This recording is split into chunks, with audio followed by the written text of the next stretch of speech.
I6 जेजू आमची शांती I6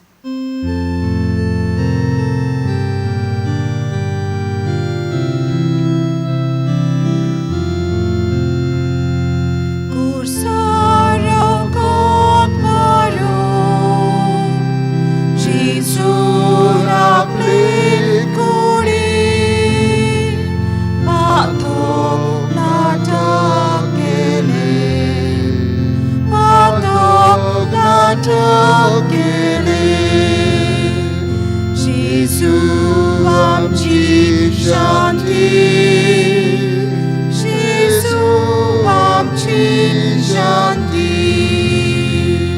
Jésus amci shanti, Jésus amci shanti. सांत जुचेच्या जिविताचेर आदारलेली खुर्साची वाट विशय बापायपण जिवंक सांत जुजे व्हड नमुनो सुरवातीचीं उतरां. मोगाच्या भाव भयणीनो, हें वरोस पाप सायब फ्रांसिस्कान सांत जुजेक भेटयलां. पियोस नव्या पाप सायबान डिसेंबराचे 8 वेर 1870 वर्सा सांत जुजेक विशाल इगोर्जेचो आस्कारी करून दिल्लो. 150 वर्सांचो ताणें उगडास केला. पाप सायब फ्रांसिस्कान पात्रीस कोर्दे बापायचें काळीज नांवाची आपोस्तलीक चीट बरयल्या. ह्या खुर्साचे वाटेन आमी सांत जुजेच्या जिविताचेर नदर मारून एका बापायन आपलें बापायपण कशें जिवोवचें हे नियाळटल्या. भोक्तीपणी हे खुर्साचे वाटेन वांटो घेवया. पयलें स्थान जेजूचेर मोरणाचें फॉर्मोण मारतात. पोरनीपाट आनी नमस्कार करता तुका सोम्या जेजू क्रिस्ता, कित्याक तुज्या पवित्र खुर्सा वरवीं सोडिलो म्हूण सगलो संवसार. देवाची येवजण खालतेपणी मानून घेता सांत जुजे. अवचितूच ताका स्वप्नांत सर्वेस्पराचो एक दूत दिश्टी पडलो. देवदूतान सांगलें, जुजे, दाविदाच्या पुता, मारयेक तुजी पोतीन करून घेवंक भिवो नाका, कित्याक तिच्या कुसव्यांत गोरबासा तो पवित्र आत्म्याचे पदवेन संभोवला. ती एका पुताक जल्म दितली आनी तूं ताका जेजू म्हूण नांव दितलोय, कित्याक आपले पोरचेक तिच्या पातकांतली सोडयतलो तोच मातेवाच्या पयल्या अवेस्वरांत 20 ते 21 वळींत हो आमकां संदेश मेळटा. आपल्या रोगता वरवीं मनशाक सोडवण फावो करूंक आपल्या बापाची कुशी जेजू मानून घेता आनी आमचे पासत खुर्सार मरूंक तयार जाता. सांत जुजे देवाची येवजण खालतेपणी मानून घेवन आपलें आख्खें जिवीत देवाचे सेवेक भेटयता. दर एका बापायन आपली जबाबदारी मानून घेवन आपलो कुटुंब पवित्रपणान वाडोवंक करपा मागुया. काकलूत आमची कोर सोम्या, काकलूत आमची कोर. दुसरें स्थान जेजूच्या खांद्यार खुरीस घालतात. पोरनीपाट आनी नमस्कार करता तुका सोम्या जेजू क्रिस्ता, कित्याक तुज्या पवित्र खुर्सा वरवीं सोडिलो म्हूण सगलो संवसार. सांत जुजेन मारयेक आपली पोतीन करून घेता. न्हिदेंतलो उठून देवदूताच्या हुकुमा प्रमाणे जुजेन केलें आनी तिका आपली पोतीन करून घेतली. आनी तिणें आपल्या पुताक जल्म दिसोर ताणें तिचे लागीं एकवट करूंक ना आनी बाळकाक ताणें जेजू म्हूण नांव दिलें. हें आमकां मातेवाच्या पयल्या वेसोरांत 24वे वळीन मेळटा. जेजू आमचे सोडवणेचो खुरीस आपल्या खांदार घेता आनी वाट चलता. सांत जुजे देवाच्या सोडवणेच्या वावरांत मारयेक आपली पोतीन करून घेता आनी आपलो सगलो सहकार दिता. लग्न जावन भुरग्यांक जल्माक हाडून कुटुंब घडोवन देवाचें राज बांदून हाडूंक देवाची येवजण. दर एका बापायन भुरगें देवाचें देणें म्हूण वळखून घेवन कसलीच आडकोड घालिनासतना देव दिता तितलीं भुरगीं घेवंक कृपा मागुया. काकलूत आमची कोर सोम्या. काकलोत आमची कोर. तिसरें स्थान जेजू पयले पावट डोर्नीर पडटा. पोरणी पाट आनी नमस्कार कोत्ता तुका सोम्या जेजू क्रिस्ता. कित्याक तुज्या पवित्र कुर्सा वरवीं सोडयलो म्हूण सगळो संवसार. सान जुजे दोर्मवंत मनीस आसलो. तिचो पोती जुजे धर्मवंत मनीस आसलो. मातेवाच्या पयल्या वेसवारांत 19 वडींत हें आमकां मेळटा. जेजून कोणाचेच सवें कसलीच ओंतोर करूंक ना. सगल्यांक ताणें एक सारकी वेंगयली. सगल्यांक ताणें मान दिलो. सान जुजे धर्मवंत मनीस. ताका दुसऱ्यांक दुखोवपाचें, दुसऱ्यांक अपमान करपाचें मोन नासलें. दर एका बापायन आपल्या कुटुंबाच्या वांगड्या मदें कसलीच ओंतोर करिना जावंक, पूण सगल्यांक एक सारकी मानान लेखूंक कृपा मागुया. काकलूत आमची कोर सोम्या. काकलूत आमची कोर. जो Oisas loliangata, Jesu Christa sobe, Bapan lagi ali, Bapan lagi ali, Jesu amci shanti, Jesu amci shanti, Jesu amci shanti, Jesu amci shanti. चौथें स्थान जेजू आपले आवयक भेटता. पोरणी पाट आनी नमस्कार कोत्ता तुका सोम्या जेजू क्रिस्ता. कित्याक तुज्या पवित्र कुर्सा वरवीं सोडयलो म्हूण सगळो संवसार. सान जुजे मारयेक आनी जेजूक आपलो सांगात दिता. आपणा लागीं लग्नाचें उतर जाल्ले आनी गर्भेस आसलोले मारये सांगाती आपलें नांव लावन दिवचे खातीर ताणें तशें केलें. आनी तुवें आसतना तिचे पुरसूत जावचे दीस भरले आनी तिणें आपल्या मालगोड्या पुताक जल्म दिलो. आनी तांकां खाणावळींत स्वाद नासली देखून तिणें ताका फाल्यांनी गुट लावन खावणेंत दवरलो. लोक हावेसर 5 ते 7 वड. सायबीण माय आपल्या पुताच्या कश्टांक पुराय सांगात आनी आदार दिता. सान जुजेन तशेंच केलें. सुखांत तशें दुखांत आपलो पुराय सांगात दिलो.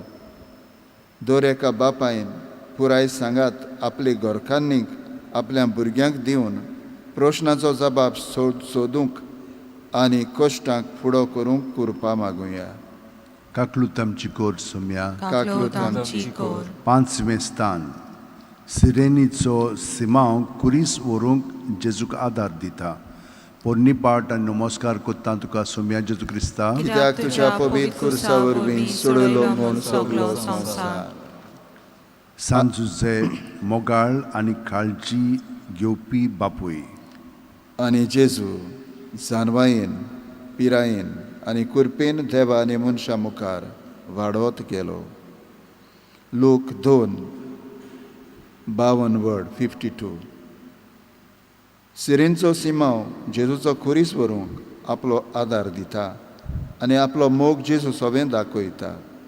सांत जुजेन जेजूच्या हाताक धरून चलूंक शिकयलो, ताका जेवयलो आनी सर्वेस्परान आमकां कळीत केलां तें पळोवन येवया. आनी बेगीन बेगीन वच जाल्यार मारिया, जुजे आनी खावणेंत दवरलेलो बाळूक तांकां मेळ्ळी. लुकाचो 2 हावेसोर 15 ते 16 वड. वेरोनिका जेजूचे मुखामोळ पुसून तिचें खालतेपण ती जेजू सोबें दाखयता आनी जेजू आपले मुखामोळ त्या रुमालार छापून हाडटा. जेजूच्या जल्माची खबर पयली खालत्या गोवळ्यांक मेळटा. सांत जुसे खालतो मनीस आसलो देखून देव ताका जेजूचो बापूय जावंक वेंचून काडटा. जो बापूय खालतें जिवीत जियेता तो बापूय आपल्या जिवितांत आनी आपल्या कुटुंबांत देवाचें आनी दुसऱ्यांचें बरेंपण अनुभवूंक पावता. दर एका बापायन खालतें जिवीत जिवोवंक करपा मागुया. काकलूत आमची कोर सुमया. काकलूत आमची कोर.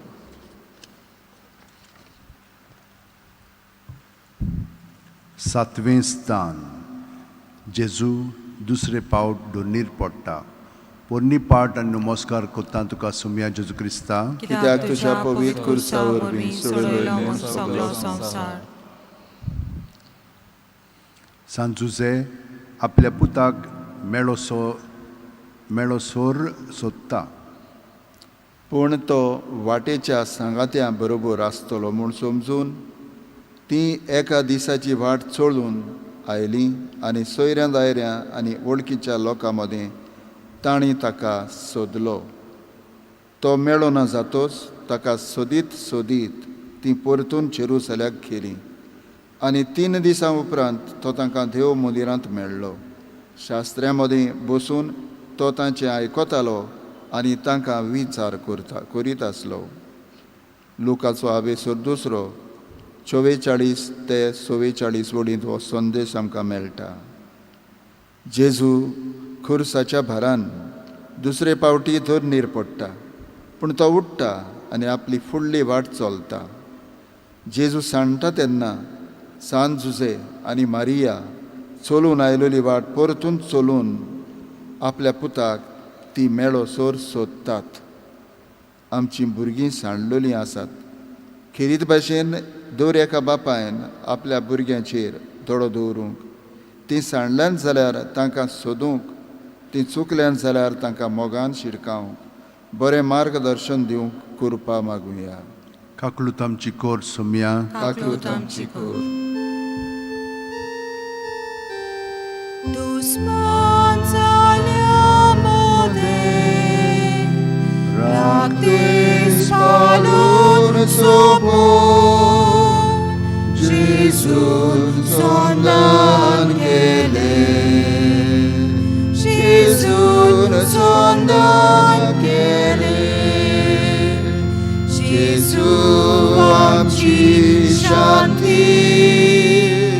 जेजू आमची शांती. जेजू आमची शांती. जेजू आमची शांती.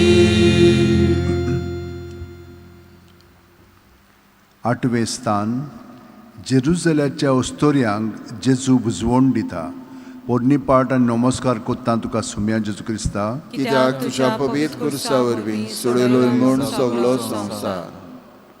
सांत जुसे बरें चिंतपी आनी बरें आवडेपी. तिचें नांव उबोवंक ताका खुशी नासली देखून तिका गुप्ती सोडून दिवंक तो येवजितालो. मार्कुच्या 1 वेसोरांत 19 बोर्ड. जेरुसल्याच्या ज्यो ओस्तोऱ्यो जेजूचें बरें चिंतून जेजूक बुजवण फावो करतात. जेजू तांकांय बरें आवडेता. त्या काळार लग्न जावचे आदीं गर्भेस्त जाल्ले ओस्तोरेक फातराचें मरण फावो आसलें. मारयेचें बरें चिंतून जुजे गुप्ती तिका सोडूंक सोदता. दर एका बापायन आपल्या कुटुंबाचें बरें चिंतूंक, बरें आवडूंक आनी बरें तेंच दिवंक वावरूंक करपा मागुया. काकलूत आमची कोर सुमया. काकलूत आमची कोर. 9वें स्थान. जेजू तिसरे पावट दोनीर पडटा. पोरणी पाट आनी नमस्कार कोत्ता तुका सुमया जेजू क्रिस्ता. कित्याक तुज्या पवित्र कुर्सा वरवीं सोडयलोय म्हूण सगळो संवसार. सांत जुसे समजिकायेचो बापूय. ताका तुंय पळोवन ती अजाप जाली आनी ताच्या आवयन ताका म्हणलें, पुता, तुवें आमकां अशें कित्याक म्हूण केलें? पळय, खोंती उस्के काडून तुजो बापूय आनी हांव तुका सोदतालें. लुकाच्या 2 आवेसोरांत 48 वडींत जेजू कुर्साच्या बारान तिसरे पावटी दोन्नीर पडटा. थंयच रावना, उठटा आनी फुडली बात धुत्ता. मारिया आनी जुजे खोती उस्के काडून जेजूक सोदतात. तो मेळटोच ताका मारिनात ना म्हूण वायट उतरां उलयनात, पूण ताका मोगान विचारतात आनी समजोतात. आपल्या कुटुंबाची वांगडी चुकतात तेन्ना दर एका बापायक तांचे सोबे मोगान वागूंक, तांकां समजूंक घेवंक आनी ससणिकायेन शिडकावंक करपा मागुया. काकलूत आमची कोर सोम्या. काकलूत आमची कोर. दावें स्थान जेजूक विंगडो कोत्तात. पोरणी पाट आनी नमस्कार कोत्ता तुका सोम्या जेजू क्रिस्ता. कित्याक तुज्या पवित्र कुर्सा वरवीं सोडलो म्हूण सगलो संवसार. सांजुजे बाळकाची आनी मारयेची राखण कोत्ता. अवचितूच एक देवदूत जुजेक दिश्टी पडलो. ताणें म्हळें, उठ, बाळकाक आनी ताचे आवयक घे आनी इजिप्ताक पळून वच, आनी हांव सांगी पर्यंत थंय राव. तर हेरोद बाळकाचो जीव काडूंक ताची सोद करचो आसा. जुजे उठलो आनी बाळकाक आनी ताचे आवयक घेवन तेच राती इजिप्ताक पळून गेलो. मातेवाच्या दुसऱ्या वेसोरांत 13वी ती 14वी बोड. जेजूक खुर्सार खिडावंक शिपाय ताची आंगोस्त्रां काडटात आनी ताका विंगडो करतात. हेरोद बाळकाक मारूंक सोदता तेन्ना जुजे तेच राती बाळकाक आनी ताचे आवयक घेवन इजिप्ताक पळून वचून बाळकाचो जीव राखता. दर एका बापायन आपल्या कुटुंबाच्या वांगड्यांची राखण करूंक करपा मागुया. काकलूत आमची कोर सोम्या. काकलूत आमची कोर.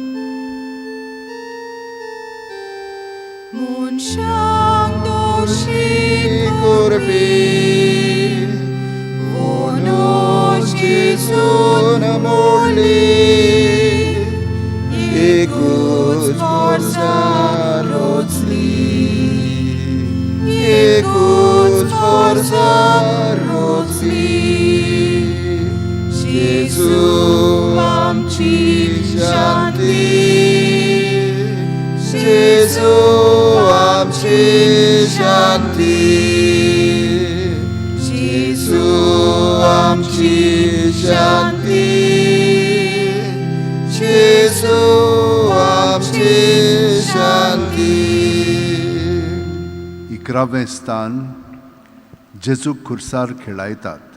पोरणी पाट आनी नमस्कार कोत्ता तुका सोम्या जेजू क्रिस्ता. कित्याक तुज्या पवित्र कुर्सा वरवीं सोडलोय म्हूण सगलो संवसार.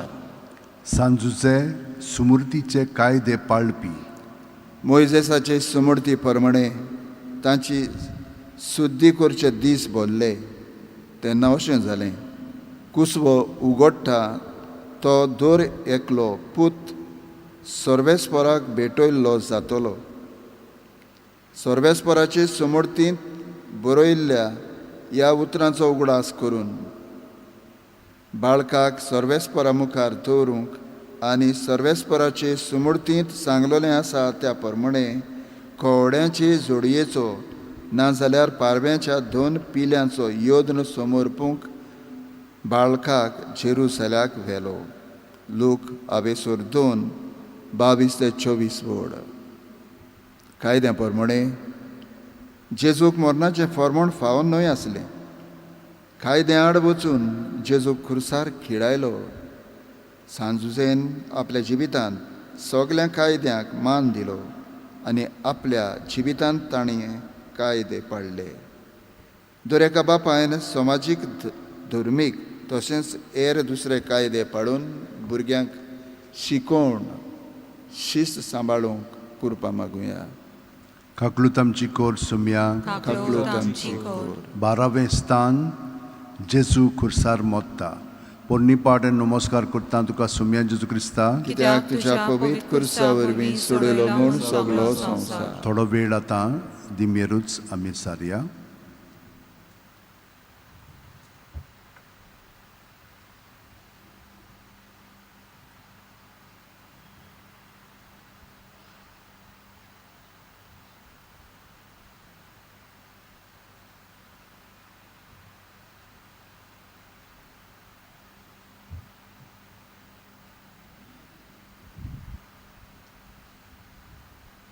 सांजुचे त्यागी जिवीत जियेलो.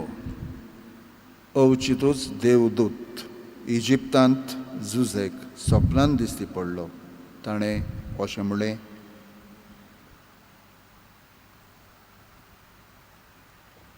उठ, बाळकाक आनी ताचे आवय घे आनी इस्रायल देसांत परतो वच, कित्याक बाळकाचो जीव काडूंक सोदताले ते मरून गेले. तो उठलो आनी बाळकाक आनी ताचे आवयक घेवन इस्रायल देसांत परत गेलो. मातेवाचो आवेसोर 20वी ते 21वी ओळ. आमकां सोडवण फावो करूंक जेजू आपल्याच जिविताचें बलिदान करता. सांजुजे ओगेपणी जाय ते त्याग करता आनी अशें तरेन देवाची येवजण साकार जावंक आपलो सहकार दिता. जायते बापूय आपल्या कुटुंबाच्या वांगड्यांक बरें तें दिवंक ओगेपणी जायते त्याग करतात. असल्या बापायचे त्याग आमी वळखून घेवंक कृपा मागुया. काकलूत आमची कोर सुम्या. काकलूत आमची कोर. 13वें स्थान. जेजूक खुर्सा वयलो देंवयतात आनी ताच्या आवयच्या गोपान घालतात. पोरणी पाट आनी नमस्कार करता तुका सुम्या जेजू क्रिस्ता. कित्याक तुज्या पवित्र खुर्सा वरवीं सोडयलो म्हूण सगलो संवसार. सांजुचे मारये आनी जेजू सांगाताक देवाची भोक्ती करता. ताचो आवय बापूय वर्साच्या वर्सा पास्क उत्सवाक जेरुसलेमाक वेतालो आनी तो 12 वर्सांचो जालो तेन्ना ती उत्सवाक सदांचे भाशेन जेरुसलेमाक गेली. लोक आवेसोर 41 ते 42. सायबीण माय आपल्या पुताची कूड आपले वेंगेन घेवन आपणाकूच बुजवण आनी गोठाय घेता. सांजुजे सांगातान देवाची भोक्ती करून देवाचें बरेपण आपल्या जिवितांत अनुभवतात. दर एका बापायन देवाचें कुटुंबांत सदांच चुकोय नासतना सांगातान तेरसाचें मागणें करून देवाचें आसणें आपल्या कुटुंबांत अनुभवूंक आनी आपलो कुटुंब भागिवंतपणी वाडोवंक कृपा मागुया. काकलूत आमची कोर सुम्या. काकलूत आमची कोर. 14वें स्थान. जेजूक फोंडांत निकी पितात. पोरणी पाट आनी नमस्कार करता तुका सुम्या जेजू क्रिस्ता. कित्याक तुज्या पवित्र खुर्सा वरवीं सोडयलो म्हूण सगलो संवसार. सांजुजे कोश्टी वावराडी. ही जानवाय आनी विजबितां करची पदवी आका खंयची. हो तोयाचो पूत न्हय. मारिया म्हणटात ती ताची आवय न्हय. आनी जाकोब, जुजे, सिमांव आनी जुदास ताचे भाव न्हय. आनी ताच्यो भयणी सगल्यो आमचेच मोदें आसात न्हय. मातेवाच्या सुवर्तमानांत 13व्या आवेसोरांत 54 ते 55 वड जेजू मेलो आनी जेजूक फोंडांत निकी पिलो. पूण हो ताच्या जिविताचो शेवट न्हय. जेजू नव्यान जिवन जातलो. सांजुजेन थोयपणाचो कोश्टी वावर करून आपल्या कुटुंबाचो परामोस केलो. दर एका बापायन कामाचें म्हत्व ओळखून घेवन कसलोय तो वावर जावं प्रमाणीकपणान करूंक आपलो कुटुंब सांबाळूंक वाडोवंक कृपा मागुया. आनी ज्या कुटुंबांनी बापूय मरून गेल्यात तांकां सासणीक जिवीत मागुया. काकलूत आमची कोर सुम्या. काकलूत आमची कोर. सगल्या मनशांक आतां एकेच कुडींत एकठांय नवो मनीस रचलो. नवो मनीस रचलो. जेजू आमची शांती. जेजू आमची शांती.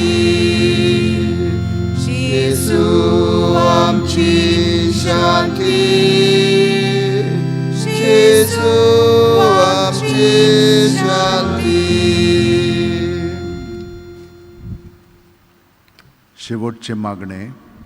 मोगाळा जेजू, हे खुर्साचे वाटेन आमी सांत जुजेच्या जिविताचेर नियाळ केला. दर एका बापायन ताची देख घेवन आपलो कुटुंब सांबाळूंक, मजबूत करूंक आनी भावार्थान वाडोवंक तुजे कृपेन भर.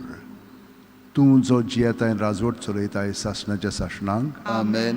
बापसाहेबाच्या संकल्पना पासत आमचे बापा स्वर्गार आसाय, तुजें नांव व्हड जावं, तुजें राज आमकां येवं, तुजी खोशी स्वर्गार जाता तशी संवसारांत जावं. आमचो दिसपटो गिराज आमकां दी आनी आमी आमचेर चुकलेल्यांक बक्षिता. तशी आमची पातकां बोगोस आनी आमकां तळणीन पडूंक दिवं नाका, पूण वायटांतली आमकां निवार.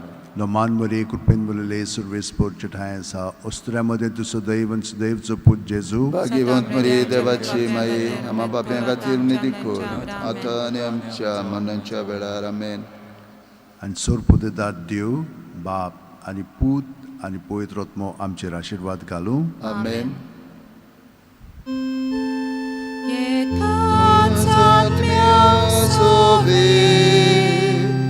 Jésus vorvin amin Baba dźwigin pauta Baba dźwigin pauta Jésus amci shanti Jésus amci